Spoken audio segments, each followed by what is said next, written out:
Jangan lupa like, comment, and subscribe channel YouTube TVRI Bengkulu dan nyalakan lonceng notifikasinya.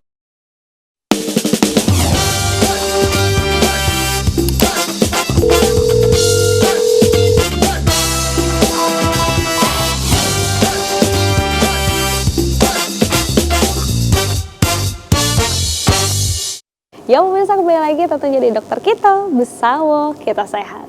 Tadi aku bertanya seberapa jauh sih atau mungkin seberapa berbahayanya nih nantinya kalau misalnya hordeolum ini tidak diatasi dengan baik. Mungkin dari Dokter Bella terlebih dahulu. Iya, jadi kalau kita bahas seberapa jauh berarti prognosisnya ke depan tuh gimana gitu ya.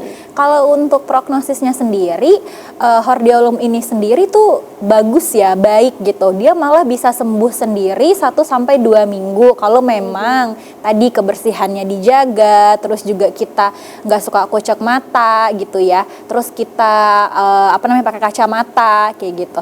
Tapi kalau misalnya memang nantinya dia ke arah yang supuratif, terus nanti dia ada bekas benjolan, itu nanti biasanya dioperasi. Ada ya tata laksana itu sampai ke pembedahan.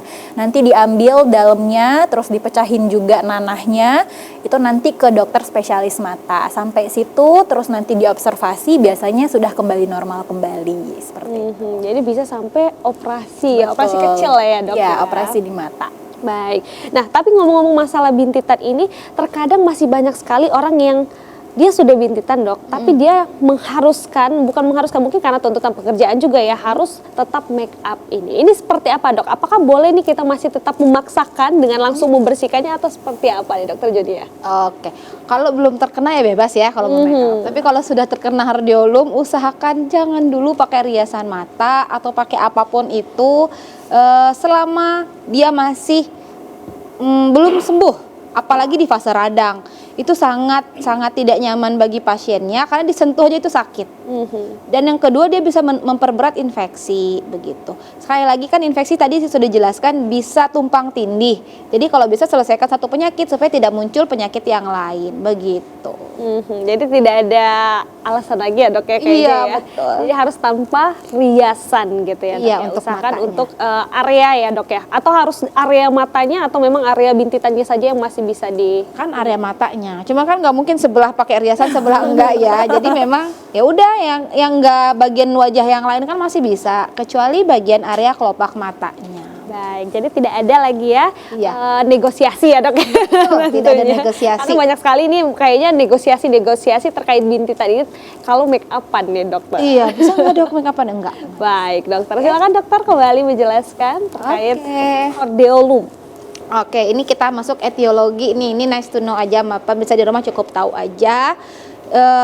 Ternyata hordeolum itu 90% hingga 95% kasus hordeolum disebabkan oleh bakteri yang namanya Staphylococcus aureus. Sering ya dengar bakteri ini ya, memang sering menyebabkan banyak penyakit infeksi terutama di kulit. Diikuti dengan Staphylococcus epidermidis. Apa bedanya dok? Nggak perlu tahu. Yang penting nanti kalau kena ini salah satu yang mana aja tetap diobati, yang penting sembuh begitu. Karena dia tidak ada perbedaan yang signifikan juga antara dua bakteri ini. Oke. Nah, faktor resiko hordeolum ini yang perlu kita ketahui. Ada beberapa kondisi yang dapat meningkatkan resiko seseorang terkena hordeolum, antara lain. Nah, ini yang pertama, kurang kebersihan kelopak mata. Ngomong-ngomong bahas make up tadi ya, kadang make up itu ada yang tidak safety kandungannya. Oke, terutama yang tidak berizin, kan banyak kayak sekarang. Jadi pastikan pemirsa di rumah penggunaan make up pun yang jelas, mereknya, kandungannya. Yang kedua, mereknya udah jelas, kandungannya aman. Tetap saja make up itu adalah ada serbuk-serbukan halus yang tidak kasat mata. Kadang itu bisa memicu infeksi juga, terutama bukan hanya kelopak mata, mending kelopak mata, bisa ke matanya. Kadang itu numpuk, pernah ada kejadian karena riasan mata yang berlebihan, dibawa tidur, tidak dibersihkan, akhirnya numpuk tuh di bagian bola matanya, kotorannya banyak sekali begitu. Oke, yang kedua, sering mengusap atau mengucek mata. Sekali lagi, mengusap dan mengucek mata aja dengan tangan yang bersih aja itu bisa meningkatkan resiko, apalagi dengan tangan yang kotor begitu. Kadang nih kerjaan nih, misalnya yang agak berdebu ya, kotor tangannya, kena debunya, gatal, otomatis langsung ngucak mata, itu resikonya akan lebih tinggi lagi ya. Yang ketiga, sebelumnya pernah terkena hardeolum. Nah, ini yang paling banyak sekali terkena hardeolum, biasanya berulang, dan berulang. Kenapa itu dokter? Pertama, pengobatan yang saat di hardeolum pertama tidak adekuat, tidak tuntas, kadang malah sering tidak diobati sembuh sendiri.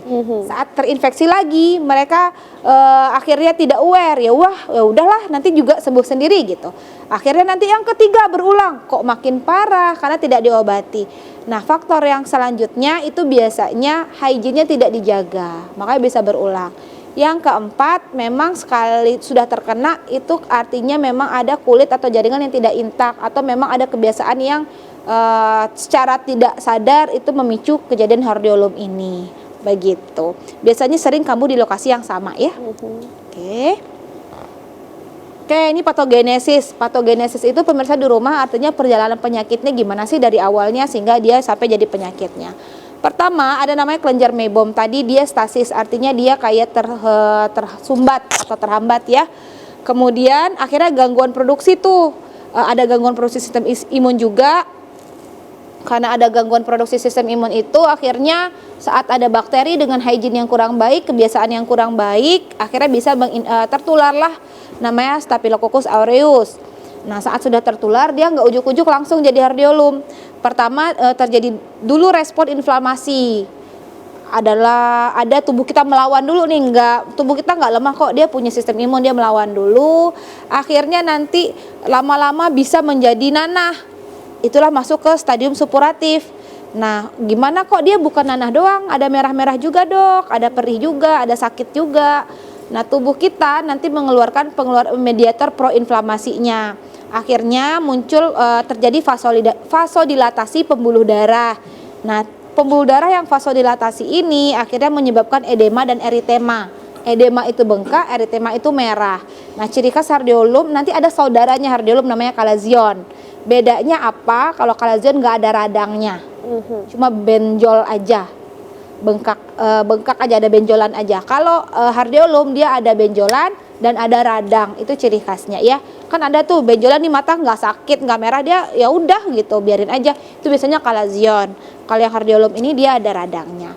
Nah, kemudian ada sensitasi nosiseptor, akhirnya transduksi, transmisi, dan modulasi nyeri, muncullah rasa nyeri.